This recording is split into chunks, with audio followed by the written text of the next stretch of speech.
Hey, so what's going on, everybody? Welcome to the very first episode of Slap the Ass Show. I'm here with my co-host Luke Knaus. My name is Jimmy Letty, based right here in Philadelphia, and we're really just trying to dive into this concept of financial freedom. I think the 2020 pandemic with the coronavirus kind of brought about a lot of insecurities with people, particularly about their employment status, as well as like the ability to gain wealth. We saw stock markets go way up. We saw cryptocurrencies go up. A lot of assets get inflated. So I feel like the whole purpose of the show is to try to teach people as well as share with them the journey Luke and I are going on to achieve financial freedom.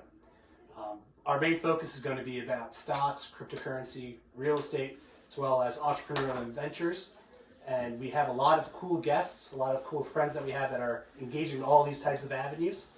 And we would love to share with you and really, make sure everyone gets pretty rich as time goes on. You know, the iron is hot, so we got to strike. Exactly. Yeah. So, my name's Luke Knaus. I'm the co-host with Jimmy Letty. It's the first episode of the Slap the Ass Show. And the entire purpose of this show is to talk about OTC markets, number one, crypto, and how to gain financial freedom through those two avenues. And I think right now we're going to talk a little bit about who we are and how we got to where we are right now. So, Jimmy, if you want to start with how did we first meet? So, Luke and I both were on the track team at the University of Pennsylvania. We graduated class of 2018, but we first met in the summer of 2014 due to the new student orientation. I was recruited to the team as a hammer thrower. Luke was recruited as a javelin thrower. And I remember just thinking we had our emails come in about all the new recruits, all the new freshmen on the team. So I made it a point to try and meet Luke, considering we're going to be partners. We're roughly in the throw squad. Right. So Luke and I met in August 2014 in my dorm room. And since that point, we've been pretty good friends. We now live together in Philadelphia 7 years later. Holy crap. Yeah. So time flies when you're having fun. So just to reiterate, we were a class of 2018 at the University of Pennsylvania. And Jimmy was a Wharton School of Business graduate, majored in economics with concentration, what was it? Well, technically everyone gets a BS in economics, but the concentration is the important part. Right. Mine was in OID, which is operations, information, and decisions. Right. And then I majored in philosophy, politics, and economics with a minor in political science. And after freshman year, I ended up switching to decathlon. So Jimmy was a hammer thrower. I did decathlon at the University of Pennsylvania. And throughout college, I don't think either of us really invested too much, right? No, I really wasn't investing. It's one of those things where I kind of like to understand the state of the market, as in like the Dow or the NASDAQ or the S&P's up or they're down. But I myself wasn't buying stocks. Right. The only stock I did buy, which is funny, junior year with one of our other friends, Bill, who we'll interview eventually, we bought Netflix at $180 a share. I remember that. That was like my big investment. I sold at $220. I was like, wow, huge gain. Right. But hindsight would have held. How many stocks did you buy? I bought 5 shares. Five shares? Just under $1,000 worth. Hey, I mean, that's not bad though, right? Mm-hmm. Yeah, so when I was in college, I was pretty much not investing at all. I think I started my Roth IRA junior year of college, and I wasn't interested in investing in stocks whatsoever. And I guess we'll fast forward a little bit. We graduated in 2018. You graduated in 2018. Both in the track team. Both did very well. I mean, we can talk about that, but that's not really what you guys want in the show. And fast forward 3 years later, I go into real estate, mostly construction management, multifamily construction in Philadelphia. Jimmy, you want to tell them a little bit what you did after graduation? Yeah, so Luke did well. My GPA was not that good. I would have been an investment banker consulting if my GPA was better. Especially as a Wharton grad. Right? Exactly. So I had many jobs since college. I worked in the home healthcare sector out on Long Island. We basically, were just supplying aids to old people.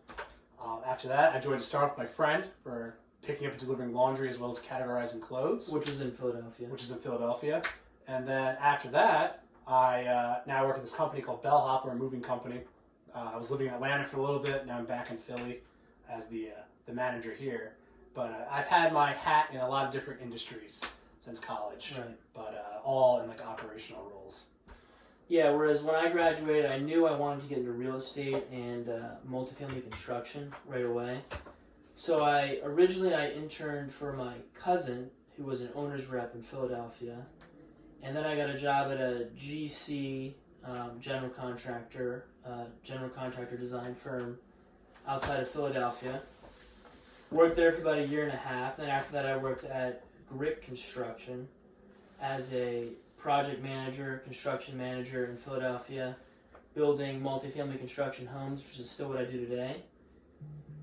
And that is when Jimmy, when he was working in Atlanta for Bellhops, relocated to Philadelphia.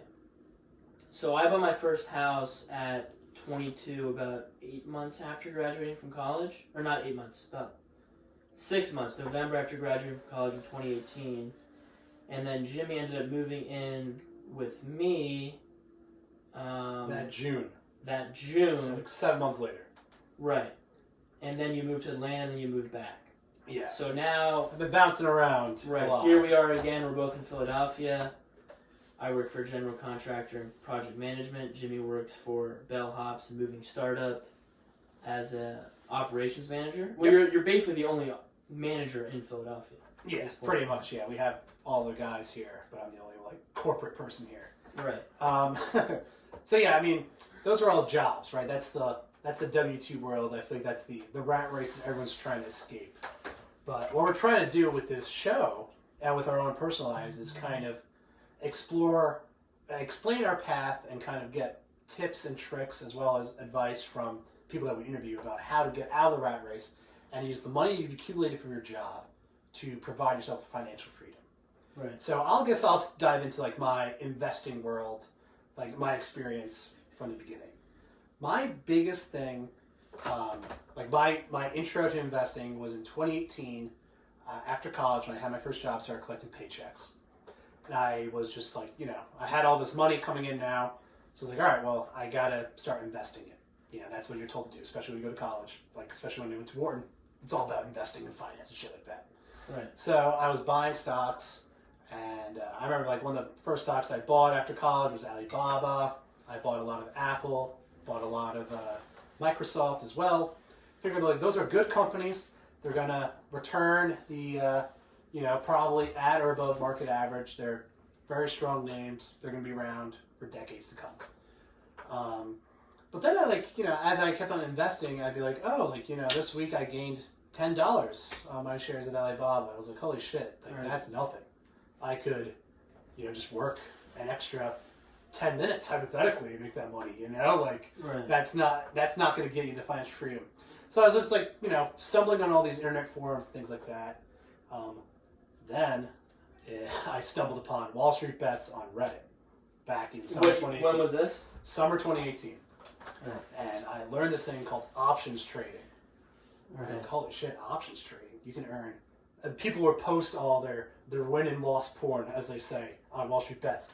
And people are posting gains of like 600, 700% on these call options they bought. I was like, holy shit. A 7x gain off $1,000, that's like $7,000. Like that They is make it happening. look so easy. Yeah, Right? because they're like, this is great. So I started buying options.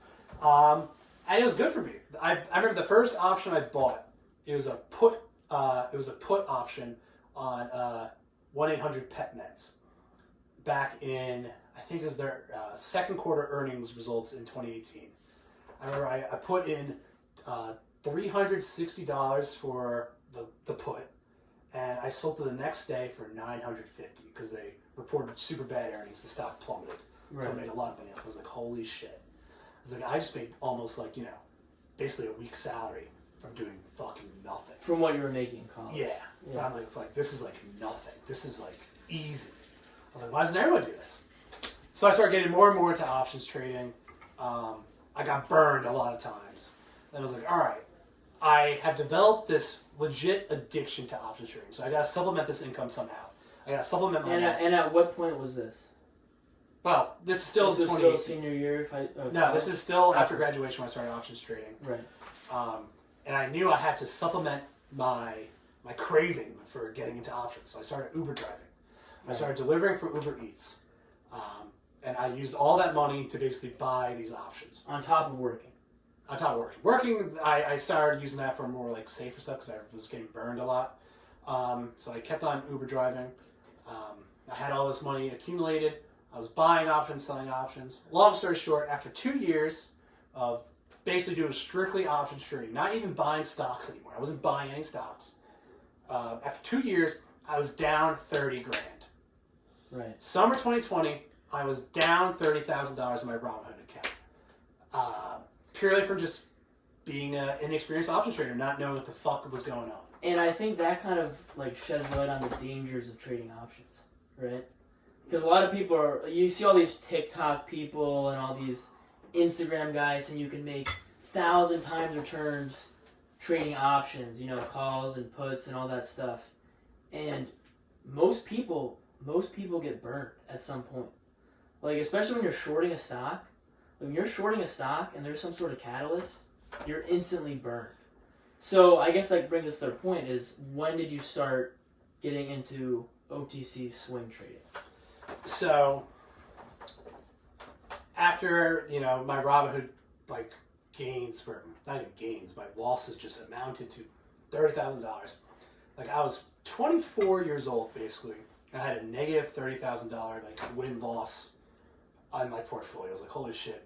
You gotta change your strategy. I gotta change my strategy. Like, doing this quote-unquote investing was losing me money, whereas everyone else is making money, especially in 2020. I remember being such a fucking idiot because the stock market is on the rise. A rampage upwards. I was shorting the Penn stock because I thought, Penn, casinos are closed. Why would you do that? And I bought the Penns.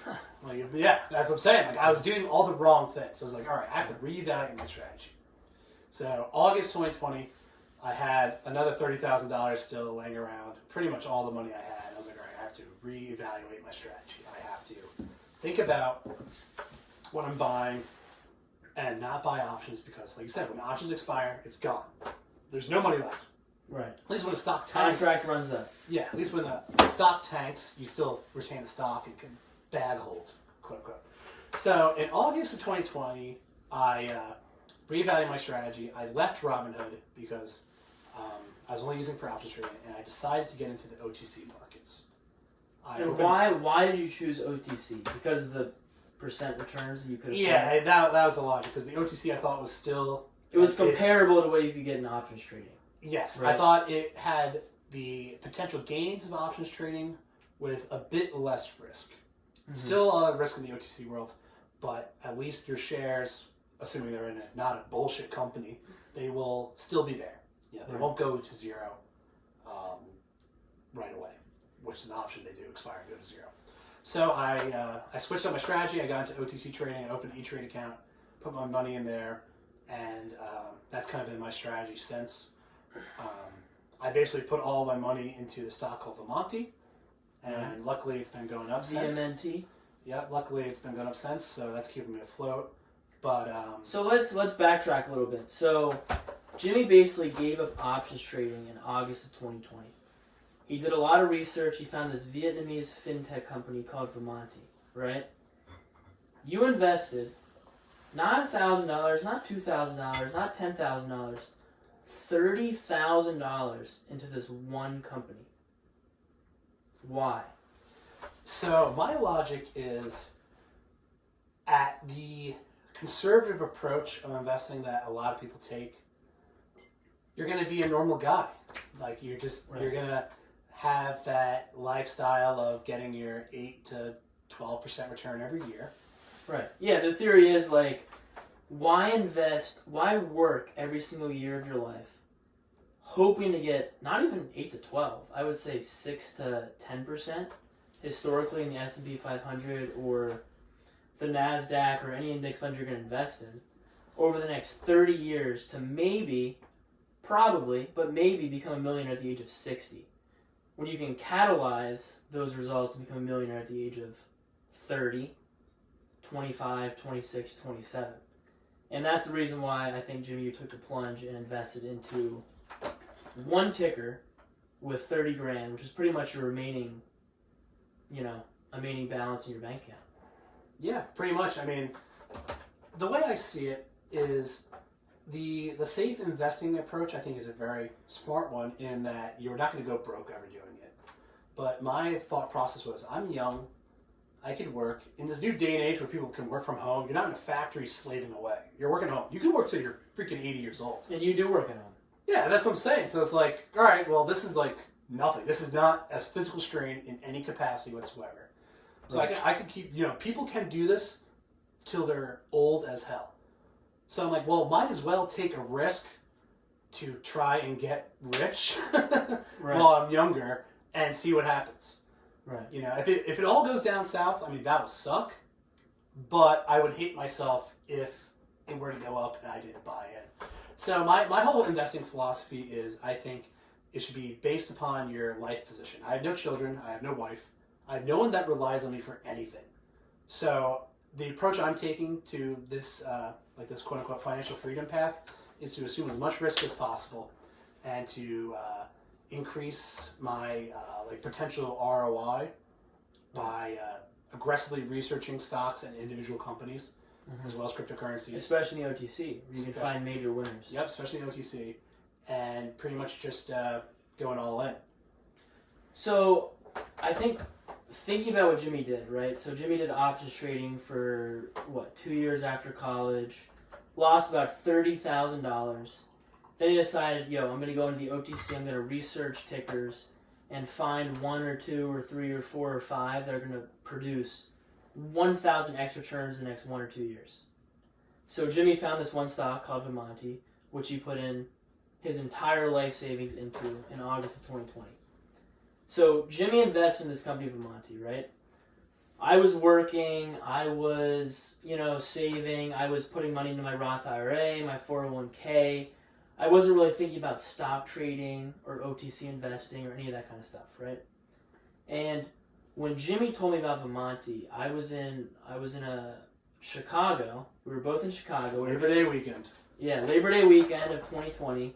We were visiting our friend Ian, who was a fellow Wharton track alum, and they were all skeptical, right? And Ian's roommate, who is from Vietnam, which is what Vimonti is based in, was also very skeptical. And Jimmy stuck to his guns. He put all of his money in Vimonti. And come around February of 2021, Vimonti stock hits about $2.78, I think it was. $2.74. $2.74 was the all-time high. So Jimmy's $30,000 investment all of a sudden turned into over $400,000. And luckily, I got into that stock in November because of Jimmy. And ever since November, I was very into the OTC, and that's really when I started getting involved. Like we're both relatively early investors into this market. Mm-hmm. But I remember when I had maybe I don't even know, 10,000 shares of Vimonti, and it went up to $2.78. I was up $20,000 in a matter of 2 months. And I was like, this is absurd.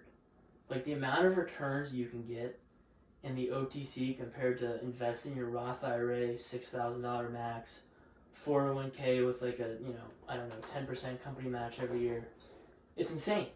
I mean, you can make so much more than you'd ever make in 20 years in the matter of a couple of months if you're willing to take that risk and do the research. And that is when I was hooked. Yeah, so you know what, Luke? I think let's do a little bit more of a deep dive in your investing experience. So you said you were basically an IRA 401k guy. Working 40 plus hours a week, saving. I know your mentality is always you were very heavy in the real estate game, as in you bought the house. Right. You're collecting rent from the roommates and things like that. But that was I guess your thought process behind achieving financial freedom, right? That right. You thought real estate was the avenue. Yeah, I mean, I think I personally grew up in a very conservative household. You know, it was you work every day, you work, 40 plus hours a week, you save, you contribute to your retirement, you retire at 65, and you're probably a millionaire, but you're not going to be extremely wealthy. But Jimmy enlightened me to the fact that you can make these insane returns in the stock market with a little bit of research. And that little bit of research can contribute to insane gains. So, I mean, that's when I switched, But So I guess like my question then to you would be, what would you feel, or what do you think is the ideal path for financial freedom? Like, what is what are the avenues that you think that someone should take to get this goal? right.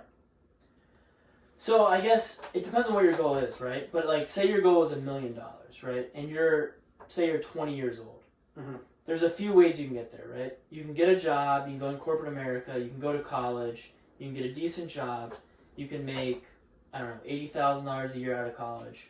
You can save every year, you have rent, you have your phone, you have car insurance, you have all those other expenses, so maybe you're saving like $2,000 a month. That $2,000 a month, if you're contributing to your 401k, could be, $2 million at 60. Or you can realize, hey, I'm 20 years old, I have no risk, I have, 0 children to provide for, I don't have a wife, I can take that $2,000 extra dollars a month and invest it into OTC stocks or crypto, which we're getting into now, and you can make 10 times, 20 times, 500 times, 1,000 X returns. So my thought process is, right, this is me personally, I think you should pay off your debt. One, I think you should pay off your bad debt. I think you should leverage real estate debt to make money. I think if you can buy a house and you can cash flow it, you can have roommates, you can house hack, as they say, you can make money that way. Or you can buy rental properties, you can cash flow it that way. But I think the quickest way to wealth would be through OTC stocks, because you can have these insane returns. You can put, let's use like Dogecoin for example, right? I know that's an extreme example, but that was at, way below 1 cent for the last, I don't even know how long. December and before that, way below 1 cent. All over the internet. If you would have bought $1,000 worth of Dogecoin in December, it'd be worth just about $100,000 today at 50 cents. Like, that's insane. Like, the way you can make money today compared to how it used to be is totally different, right? So I think you have to kind of shift the way you look at things. Whereas in like us, Jimmy and I as millennials, we have parents who are, they're boomers, right? So they grew up thinking you have to work every single day, you have to work 8 hours a day, you have to put all of your money into your 401k, and then eventually if you work hard enough, you can become a millionaire. Whereas now in the millennial day and age, you can find these few cryptocurrencies, OTC stocks, maybe even some NASDAQ stocks, and make these massive returns and become financially free by the age of 30. Or even before the age of 30.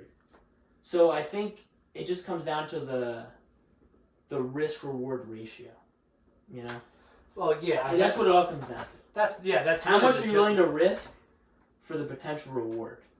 And some people are willing to risk more and they'll make a larger reward, and some people are willing to risk less and they'll make less reward.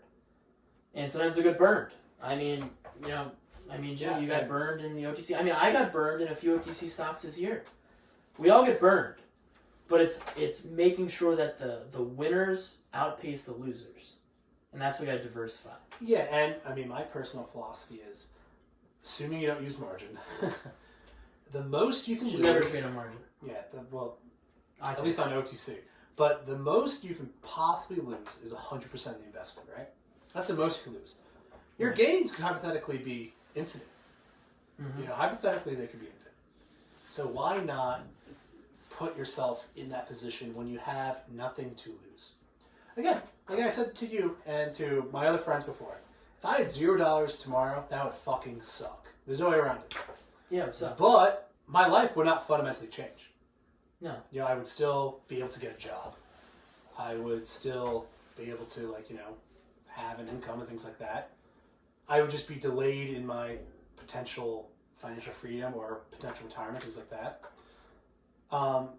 So in my eyes, the risk of losing everything is worth the reward of having no more oversight in my life. And I think that's kind of like the goal of this day and age, like the people of today. It's the concept of like freedom, and this is the United States. Like we're supposed to be as free as you possibly can. The structure of the W-2 world is, I think, my personal opinion is like a structure that's dying. The idea of being employed is actually like a dumb idea going forward. Like the rise of contract work is becoming very apparent. You can see with like Uber, the gig economy, as well as like software engineering. They're all basically becoming 1099 contractors now, not even employees. So if you're able to develop skills or at least put in time to work these extra jobs to just gain additional income, and then you'd use that income to try to reap massive rewards in cryptocurrency investing or stock investing or real estate investing or whatever, maybe a entrepreneurial venture, you will have much greater returns in a less amount of time. Right. You just got to be willing to take the risk, right? Yeah, and I think there's it's a human psychology element that people have to understand. I mean, I love the concept of working. I think working is a good thing. But at the end of the day, the employer-employee relationship is an adversarial one. The employer wants to pay you as little as they possibly can to get as much work out of you as they possibly can, whereas the employee wants to work as little as possible and make as much money as possible. That's just human nature. Yeah, that's the polar ends of the spectrum. So in understanding that that's the reality of the situation, you have to leverage yourself in that to gain as much wealth as possible, whether that is doing the gig work, because that is, your work is based on how much you work. The pay you get is how much you work. Right. So yeah, I mean, to your point, like this day and age, there's so many ways to make money. That's 100% true. I feel like we can't be like sitting our fucking asses and doing nothing and not reaping the benefits that people 100 years ago would dream of having. The idea of investing from your phone instead of having to wire a message to someone in New York to buy a stock for you. You even think like 50 years ago you had to have a broker to make any trade deals. Yeah. Now you can just literally bring out your phone, you can have a brokerage app, which more often than not has literally zero commission. You can make any trade you want. Granted, you have to pay short-term capital gains, but on your wins. On your wins, yeah. But it's so easy now. It's insane. Yeah, it's too easy. Let alone, and then like you want to throw on top of that reality we live in, the coronavirus, which I think is the catalyst for so much of this asset appreciation. People have been getting stimulus checks. People have been, the Federal Reserve has just been pumping out liquidity to stabilize asset prices. Now we're starting to see the rise of inflation due to like the velocity of money increasing. Right. But it's like in this world that we live in today, you have to own assets if you want to get money. You cannot just keep your money in a savings account or a checking account. That will you'll lose money on inflation. It will be less in a year from now than it is today. So you have to put it into assets, and I think that's what we're trying to. I think that's something that we realized, you and I both, and we're trying to, basically talk about it on our journey with people throughout Twitter and throughout like the internet that we interact with, and try and spread the knowledge. I think a lot of people are picking this up, and I mean I picked it up from other people on Twitter, but there's still so many other people that just don't get it. They don't understand it yet, and the more people that do understand will be better off. I think the thing is like there's so many people who hate on stock trading, right? Like how many people are like, oh, you're just gambling your money. You're just gambling your money away. I'm like, no, I'm not really. Like, you go to the casino and you play a slot machine, you're gambling. There's a certain amount of returns that you're going to get on every spin of the wheel. And the house has the advantage. And the house has the advantage.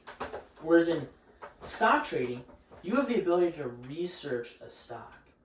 Like, you have 10Ks, you have all this information that's coming out monthly, you have, PRs, you have all these reports that are coming out on these stocks. You know generally what's going on, right? You can make an educated decision and enter into a stock with the anticipation the stock is going to go up. Granted, there's a lot of psychology going around it too. And there's the Fed with inflation, all that kind of stuff. But generally, you can make an educated decision on which stocks are the best stocks to buy. And to me, that is a much better gamble you can make than investing long-term into an index fund over the next 30 years, hoping to God you're going to get 9%, 8%, 7% returns, and maybe make some money in the long term while working a job that you hate. Yeah. Right? Yep, Luke, I completely agree. And I think what we're trying to accomplish with this show is you and I both don't know much at all when it comes to trading. There's still a lot more technical analysis that we can learn for the day traders out there, which we hope to be able to interview to understand, moving averages, volume increases, trading on catalysts, things like that. There's a lot more knowledge that we're trying to accumulate, and we hope to be able to share with all the people that listen to this show.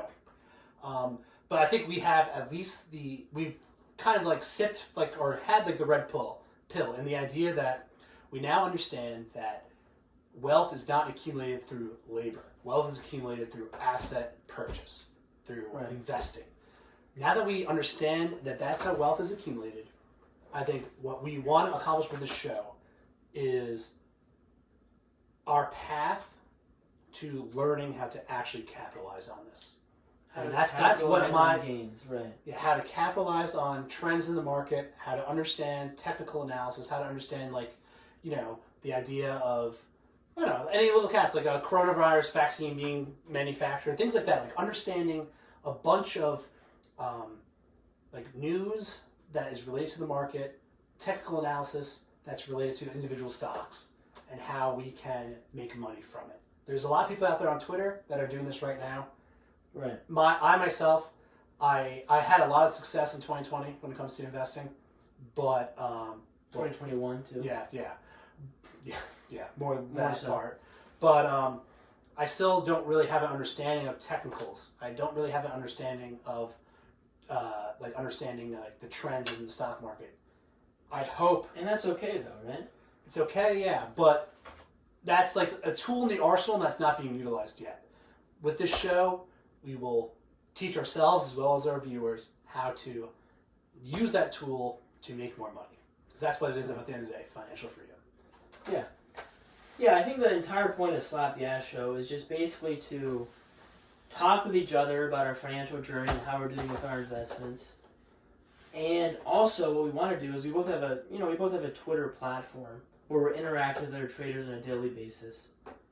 We want to figure out what makes those people good traders and how can we learn from that.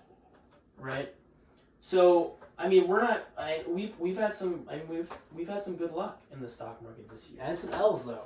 And some L's. We've had some L's. But overall the profits have been greater than the losses. And we're making real money. We're making progress in our lives. And we just want to share that journey with the listeners.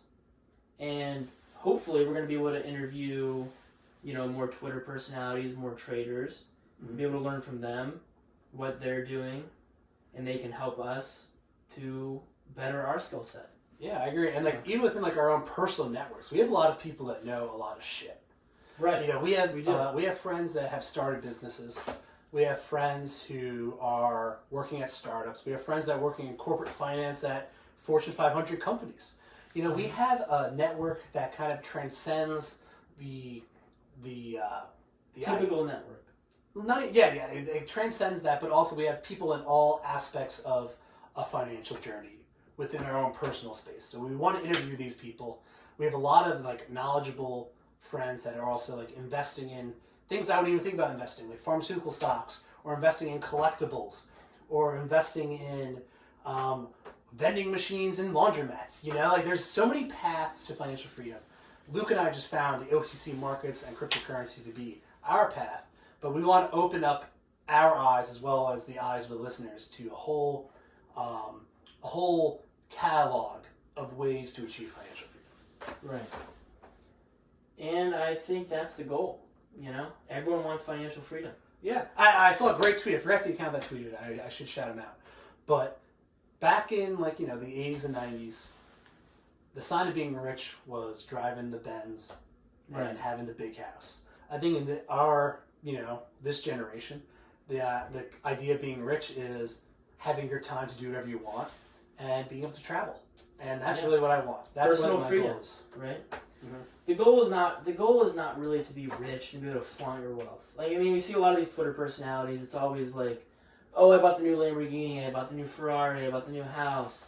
For us, our goal is to just be financially free, to do what we want without the W-2 paycheck. And the ways you can do that now in today's age are so much easier than they've ever been before. You can literally click a trade on your phone and make 1,000x returns in a matter of months. And we're going to try to help you find those trades, find the people to help you make those trades, and ultimately achieve financial freedom. Yep. We want everyone who listens to the show to get rich. We want to get rich. That's why we're here. We're not going to sell you some bullshit. We're here to make some fucking full money. transparency. Yep. We're not going to lie about anything. We're not going to talk about anything that we haven't done. Mm-hmm. Open and honest. And I'm very excited to see where it goes, Luke. I think it's going to be a fun time. I think we're going to learn a lot. And I think that everyone involved with this will make some more money. I agree, Jimmy. Yep. So, guys, that concludes the first episode of Slap the Ass Show. We're basically just talking about ourselves and our philosophy on why we're in trading and why we're doing what we're doing. But hopefully in the future we're going to be interviewing more other Twitter personalities, getting into the depths of trading, why we're trading, and all that kind of stuff. Yeah. I think starting next week, this is the intro. This is like I said, the purpose of the show as well as a little bit about ourselves. Next week we start getting into the nitty gritty. We actually dive deep into stocks, what we're trading, and we have the interviews going, and we try to figure out how to make some money. Right. Yep. Sounds good, Jimmy. Luke, cheers to that. All the listeners. Cheers. Thank you, Andre, for producing. And thanks for everyone for tuning in. It's going to be a fun time. And hope to see you next week. Thank you, guys. Have a good one.